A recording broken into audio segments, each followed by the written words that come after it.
ఉత్తరప్రదేశ్లో అత్యంత దారుణ ఘటన చోటు చేసుకుంది. లేడీ టీచర్పై విద్యార్థి కిరాతకంగా దాడి చేశాడు. వేధింపులు తాళలేక ఆ టీచర్ ఆల్రెడీ స్కూల్ కూడా మారిన వైనం కనిపిస్తుంది. పాత కక్షతో టీచర్ పెదాలను కోసేశాడు ఆ విద్యార్థి. నిందితుడి కోసం పోలీసులైతే గాలిస్తున్నట్లుగా తెలుస్తోంది. గతంలో తల్లికి చెప్పిన విద్యార్థి తీరు మారనట్లుగా కూడా తెలుస్తోంది. పదునైన ఆయుధంతో దాడి చేసి ఆ నిందితుడు పరారైనట్లుగా కూడా తెలుస్తోంది. యూపీలో మైనర్ విద్యార్థి ఉన్మాదం కలకలం రేపుతూ ఉంది. సమాజంలో గురువును దైవంతో సమానంగా చూస్తాం మనం. కానీ అదే గురువుపై ఓ శిష్యుడు కసాయిలా మారాడు. అక్షరాలు నేర్పిన చేతులపైనే దాడికి తెగబడ్డాడు. ఉత్తరప్రదేశ్ రాష్ట్రంలోని మెయిన్పూరిలో జరిగిన ఒక ఘటన ఇప్పుడు దేశవ్యాప్తంగా సంచలనం సృష్టిస్తోంది.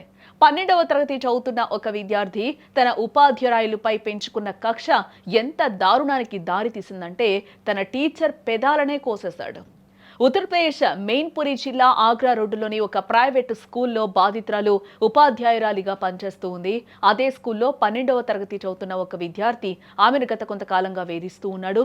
విద్యార్థి ప్రవర్తన మితిమీరడంతో ఆ ఉపాధ్యాయురాలు స్కూల్ మేనేజ్మెంట్ కూడా ఫిర్యాదు చేయడం జరిగింది. గతంలో పేరెంట్స్ టీచర్స్ మీటింగ్లో ఆ విద్యార్థి తల్లిని పిలిపించి మరి వార్నింగ్ ఇవ్వడం జరిగింది. ఇకపై తన కొడుకు అలా చేయడని ఆ తల్లి హామీ ఇచ్చింది.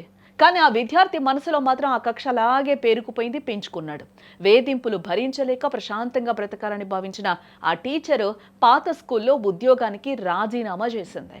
ఆమె మరో కొత్త స్కూల్లో చేరడం జరిగింది. కానీ ఆ కిరాతకుడు ఆమెను వదల్లేదే.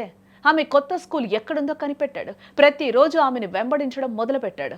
ఈ క్రమంలోనే ఆమె విధులకు వెళ్తూ ఉండగా మార్గ మధ్యంలో అడ్డగించాడు.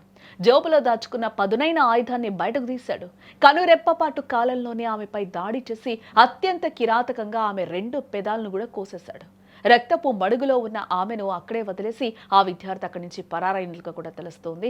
ఆ విజువల్ మీకు చూపించలేం కాబట్టి కొంతవరకే చూపించగలుగుతాం కాబట్టి సుమన్ టీవీ స్క్రీన్ మీద మీరు చూస్తున్నారు. అదే విజువల్, అదే టీచర్, అదే స్టూడెంట్. అక్కడ ఏం జరిగిందో కూడా మనం ఒకసారి ఊహించవచ్చు. ఒకసారి మీరు ఆ విజువల్ కూడా క్లియర్గా చూడొచ్చు.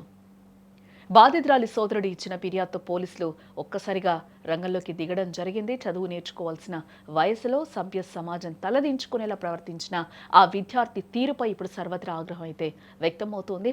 అక్షరాలు నేర్పిన గురువుకు ఆ విద్యార్థి ఇచ్చిన గురుదక్షిణ ఇదేనా అని స్థానికులు ప్రశ్నిస్తూ ఉన్నారు.